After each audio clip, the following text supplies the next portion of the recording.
माननीय उपमहापौर, माननीय आयुक्त, सभागृह नेते, सर्व सभागृह, विषय हा चांगल्या पद्धतीने आला आहे, विषय चांगला आहे। शेवटी ठाणे बेलापूर रोडवरतील बेलापूर पावणे तुर्बे येथील ब्रिजचा विषय इथे घेण्यात आला आणि हा वेगळ्या पद्धतीने मॉडेल आपल्याकडे इथं आणण्यात आलं।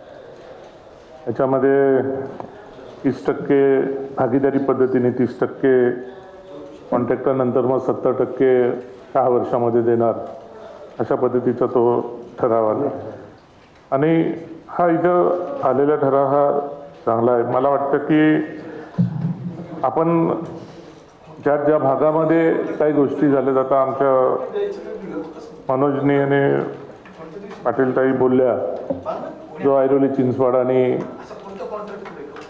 ऐरोली राख्यावरचा विषय होता तो माझ्या माहितीप्रमाणे त्यावेळेस आनंद सुतार असतील त्यांच्या माध्यमातून तो आलेला होता आणि त्यावेळेस तो त्या पद्धतीने तो टेंडर सुद्धा झालेला होता। मला सांगायचं की आता भरपूर रस्ते आपल्याकडे येत आहेत, कनेक्टिव्हिटी जी येते, आपण आपले ब्रिज करतोय पण त्याला जे MMRDA कडनं वेगवेगळे कनेक्टिव्हिटी येते, त्या कनेक्टिव्हिटी आपल्याला कुठं ते कनेक्टिव्हिटी करता येईल त्याचा पण सखोल अभ्यास आपण करायला पाहिजे। आता जसं आता कोणीतरी इथं विषय मांडला, मला वाटतं सोनवणे साहेबांनी म्हटलं की पुण्यामध्ये 2-3 ब्रिज तोडायला लागले, उद्या ते ब्रिज तोडता कामा नये। आज अशी परिस्थिती होते की आपण पाहतोय की कुठे ब्रिजचा घनसोलीचा ब्रिज असेल, कुठं आपला कोपरखिन्यासमोरचा ब्रिज असेल, त्याला ज्या पद्धतीने हाईट द्यायला पाहिजे ते ज्या पद्धतीने करायला पाहिजे ते त्या पद्धतीने देता नाही आलं। ते फक्त आपण फुटवेअर ब्रिज सारखं त्याचा आपण त्या ठिकाणी उपयोग केला गेला आहे। माझं म्हणणं एवढंच आहे की आता जसं भोईर साहेबांनी सांगितलं, आज एअरपोर्टला कनेक्टिव्हिटी आपली येते आणि ती येते, तर ती येत असताना आज मला माहिती आहे की माझ्या प्रभागामध्ये, माझ्या वॉर्डमध्ये कोपरीपासून आता तो कॅप जमिनीला एक रस्ता येतो, त्याचं पण MMRDच्या माध्यमातून मला वाटतं तर MIDC आणि MMRDच्या माध्यमातून ते काम चालू सुद्धा होणार आहे, त्याचं टेंडरिंग वगैरे झालेलं आहे। पण तिथून पुढे येलं की आज आमच्या तिथे 1 नंबर 2 नंबर प्रभागामध्ये डेटा सेंटर आणि IT झोन झालेला आहे। आज तिथे नाही बोललं तरी तिथे रात्री वगैरे जवळपास 5 ते 6-7 हजार गाड्या आपल्या येणे जाणं, म्हणजे छोट्या काम करणाऱ्या लोकांच्याच गाड्या तिथे येत असतात, बाकीचा तो ट्रॅफिक येत असतो तो वेगळा आहे। मी सभागृह नेत्यांना सांगेन एका दिवशी आमच्याबरोबर पण चला, थोडं आमच्या तिथे त्या भागामध्ये बघा, नाही तर आजकाल तुम्हाला बरोबर नाही घेतलं तर आमचे कामं पण होणार नाही असं आम्हाला वाटतं। तर बरोबर आहे, ते काही चुकीचं काय नाही।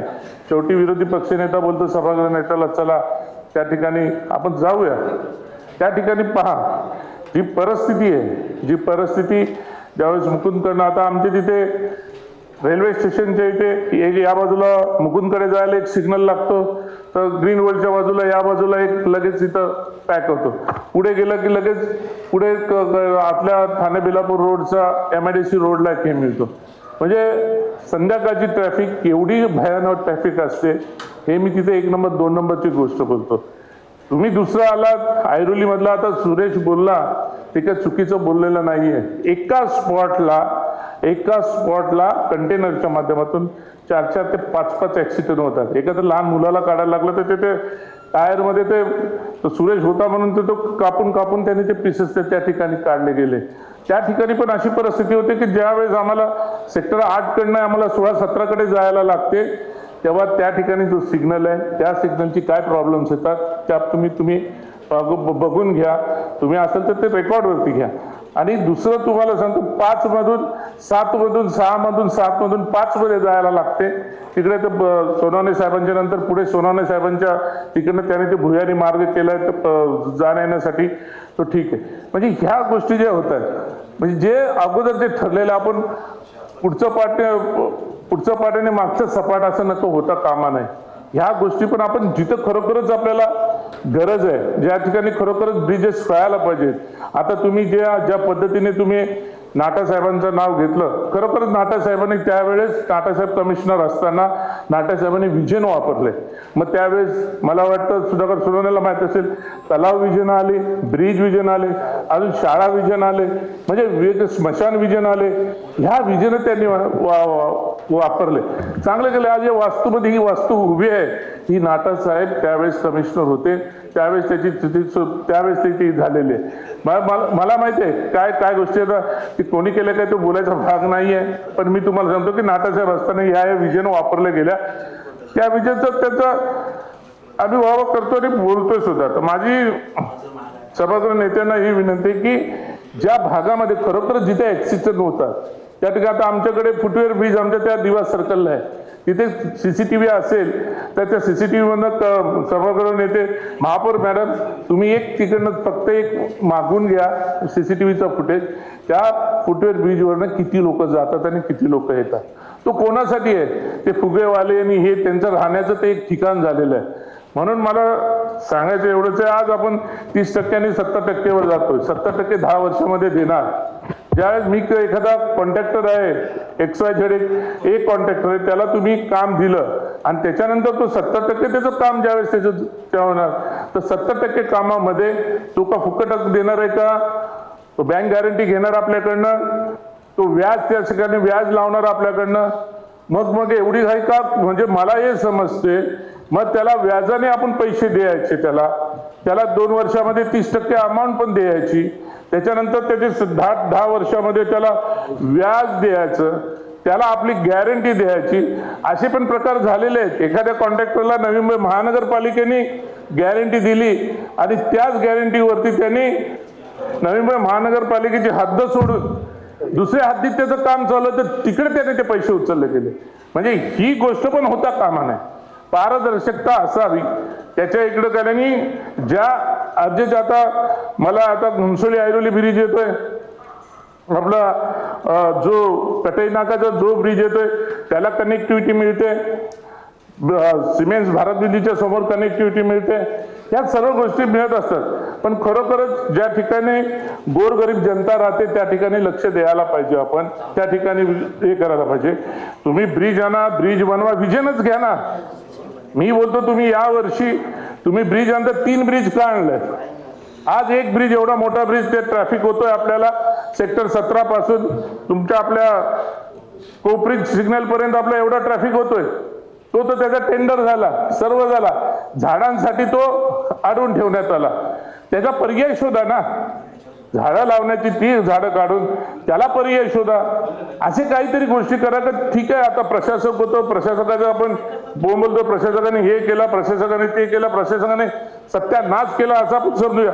पण या ठिकाणी तुम्ही तुमच्या भाषेत मी बोलतो, पण माझं म्हणणं आहे की ह्याच्यासाठी परत तुम्ही काही गोष्टी करताना ह्या जुन्या गोष्टीचा पण विचार करायला पाहिजे. आमची दिल्लीला मीटिंग झाली रेल्वे मिनिस्टरकडे, त्यावेळेस मला वाटतं प्रभू होते, त्यावेळेचे आमचे खासदार होते, शिवसेनेचे खासदार होते विचारसाहेब, त्यांच्याबरोबर आपले इथले तुमचे सिटी इंजिनियर स्वतः तिथं आले होते. सिटी इंजिनियर स्वतः आले होते त्या ऐरोली त्याच्या ब्रिजच्या साठी. विटीला रेल्वेच्या ह्याच्यामध्ये सुद्धा 2दा मीटिंग झाल्या. म्हणजे माझं म्हणणं काय की मागचं पण काढा, मागचे जे काही पेंडिंग इश्यू आहेत, जसा तो सेक्टर 17 पासून कोपरीपर्यंतचा आहे, हे असे जे काय आहेत. आणि तुम्ही या संध्याकाळी आमच्या आता ऐरोली मधले सर्व नगरसेवक आहेत, इकडचे पण या बाजूचे 4 नंबरचे पण आहेत, इकडे 5 नंबरचे पण आहेत. काय परिस्थिती असते 1 नंबर 2 नंबर मध्ये, काय परिस्थिती असते ही बघायला महापौर मॅडम तुम्ही स्वतः, सभागृह नेते तुम्ही स्वतः राहा आणि पाहून घ्या. आणि माझी फक्त विनंती राहील की हे संपूर्ण 12 नंबरचा विषय नियोजन करून परत मंजुरीसाठी आणा, असं मला वाटतं. पूर्णपणे नियोजन करा. आम्ही विरोधात नाही बोलत, आम्ही विरोध करत नाही या गोष्टीला, आणि चांगल्यासाठी करतोय आपण. चांगले विजन, तुम्ही चांगला विचार करून चांगला विजन आणलेला आहे. आणि हा विजन तिन्ही पुरती न राहता, बेलापूर, आपला रबाले, तुर्बा, पावणे ह्याच्यापुरती न राहता दुसरीकडे पण आपण थोडं लक्ष घालावा. आणि जिथे आणि कनेक्टिव्हिटी, जी कनेक्टिव्हिटी आहे MMRDची, जी आता या ठिकाणी मला वाटतं इथून समोरून ब्रिज जाणार आहे, आता समोरून रेल्वे स्टेशनला ब्रिज आता इकडनं होणार आहे. आता मग उद्या आपला कुठेतरी त्यांचे ब्रिज येतात आपल्या येतात, ज्या काही गोष्टी होतात MMRDA काही गोष्टी त्यांच्या रेल्वेची लोक आहेत यांच्याशी मीटिंग करून आपण जे ब्रिज बनवतो त्याला किती कनेक्टिव्हिटी भेटते, काय परत तोडायला लागते का काय करायला लागतं याच्यासाठी संपूर्ण माहिती घ्यावी आणि नियोजन करून परत मंजुरीसाठी आणावी. 12 नंबरचा विषय अशी माझी आपणास विनंती.